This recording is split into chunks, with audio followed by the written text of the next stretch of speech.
নমস্কার বন্ধুরা, আমি সোনালি। আমার রান্নাঘরে আপনারা সবাইকে স্বাগত। তো বন্ধুরা, আজকে আমি চাল কুমড়ার একটা রেসিপি করিয়া দেখাইমু। যদি আমার রেসিপিটা ভালো লাগে, লাইক করো, কমেন্ট করো, শেয়ার করো, আর প্লিজ আমার চ্যানেলটারে সাবস্ক্রাইব করো। আর রেসিপিটা আমি কিভাবে বানাই সব কিছু আপনার সঙ্গে শেয়ার করব। তো বন্ধুরা দেখো, এখানে লইলিছি চাল কুমড়া, কালো শস্য আর সাদা শস্য, রসুন আর সঙ্গে লইলিছি কাঁচা লঙ্কা। তো চলো সব কিছু রেডি করিয়া লইয়াই, তারপরে দেখা হইব আবার আপনার সঙ্গে। তো বন্ধুরা দেখো, এখানে সব কিছু রেডি করা হয়ে গেছে। আর এখানে একটা মিক্সিং জার লই লিছি। তো মিক্সিং জারের মধ্যে রসুন আর কাঁচা লঙ্কাটা লই নিলাম। এখন লই নিলাম কালো শস্য, আর এই যে অ্যাড করে দিলাম সাদা শস্য। তো শস্যটা আপনারা শুধু সাদা হইলেই হইব, কালো হইলেও হইব, মানে শুধু সাদা শস্য দিয়েও ভালো লাগে। তো কালো শস্যটা অ্যাড করলে কী হয়, একটা সুন্দর ফ্লেভার আর মানে গ্রেভিটা একটা টেস্ট লাগে। আর সঙ্গে লই লিছি গুঁড়া মশলা। আর এখানে একটা কড়াই বয়ে দিছি, কড়াইয়ের মধ্যে অ্যাড করে দিছি তেলটা গরম হয়ে যায়। আর এই যে দেখো, এখন অ্যাড করে দিলাম গরম তেলের মধ্যে শস্য।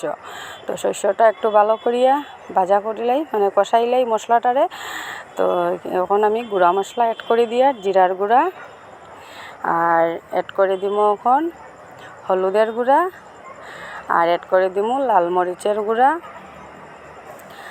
আর সঙ্গে অ্যাড করে দিব বন্ধুরা ধনিয়ার গুঁড়া।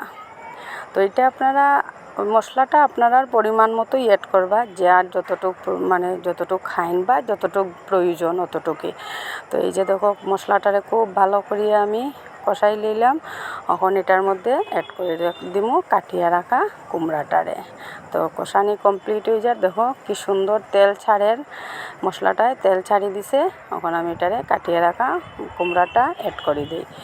তো এই যে দেখো, আমি সব কুমড়া অ্যাড করে দিলাম। তো কুমড়ার পিসটা আপনারা পছন্দ মতোই সাইজ করতে পারেন, কোনো অসুবিধা না। যা আমি একটু ভারী সাইজ করলাম, মোটা, কারণ কুমড়াটা একদম কচি তো, আর একদম মানে নরম, একদম গলি যাব, তার লাগে একটু মোটা সাইজের কুমড়াটারে আমি রাখলাম।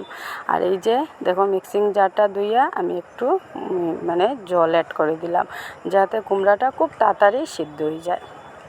তো কুমড়াটারে ভালো করিয়া মশলার সঙ্গে মিশাইয়া, মানে মশলার সঙ্গে একদম ভালো করিয়া কষাইয়া, এখন এটারে আমি 2-3 মিনিটের লাগিয়া ঢাকা দিয়া রাখবো, যাতে কুমড়াটা খুব তাড়াতাড়ি সিদ্ধ হয়ে যায়।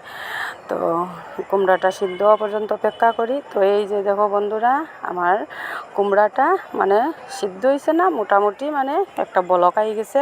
তো এটার মধ্যে এখন অ্যাড করে দিব কাঁচা লঙ্কা। তো এই যে দেখো, এটার মধ্যে 4টা কাঁচা লঙ্কা অ্যাড করে দিলাম। তো লঙ্কাটা তো আমি আগেও দিছি। তো আপনারা ঝালটা পরিমাণ মতো দিবা, আর স্বাদ মতো লবণ। তো লবণ আর লঙ্কাটা অ্যাড করিয়া আরেকবার ভালো করিয়া লাড়াচাড়া করে লইমু। ভালো করিয়া লাড়াচাড়া করার পরে এটারে আরও 2-1 মিনিটের লাগে, আরও 2-1 মিনিটের লাগে, মানে যতক্ষণ সিদ্ধ হয় না ততক্ষণের লাগে এটারে ঢাকা দিয়ে রাখলাম। তো এই যে দেখো বন্ধুরা, একদম পুরা কমপ্লিট, কি সুন্দর দেখো, এটা সিদ্ধ হয়ে গেছে। আর এই যে দেখো, আমি দেখাই পাতা দিয়ে আপনারা, এই দেখো একদম ভালো করিয়া সিদ্ধ হয়ে গেছে, মশলাটাও ভাজা হয়ে গেছে। তো এখন এটার মধ্যে অ্যাড করে দিব ধনিয়া পাতা। তো এটা পরিবেশনের লাগিয়া পুরা রেডি হয়ে গেছে। দেখো বন্ধুরা, এটা পরিবেশনের লাগিয়া রেডি হয়ে গেছে। তো চলো এটা আপনারা পরিবেশন করিয়া দেখাই আমি। আর যদি আমার রেসিপিটা ভালো লাগে, ঘরে অবশ্যই ট্রাই করবা, খাইয়া কীরকম লাগছে আমার কমেন্টে জানাইবা, জানাইতে ভুলবা না। আর লাইক কমেন্ট শেয়ার করবা যদি ভালো লাগে।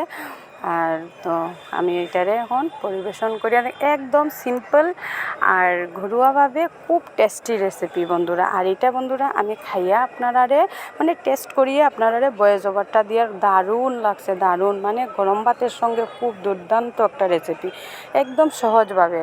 যারা নতুন রাঁধুনি তারার লাইগা তো একদম পারফেক্ট মানে রেসিপি, একদম সহজভাবে সিম্পল আর খুব টেস্টি। যদি কোনো আত্মীয় ঘরে আয় আর এই রেসিপিটা থাকে, তো আপনারা আর মানে তারিফ না করিয়া যাইতই না। তো আজকের জন্য এতটুকুই, আবার আইমু নতুন কোনো রেসিপি নিয়ে। ততক্ষণের জন্য টাটা।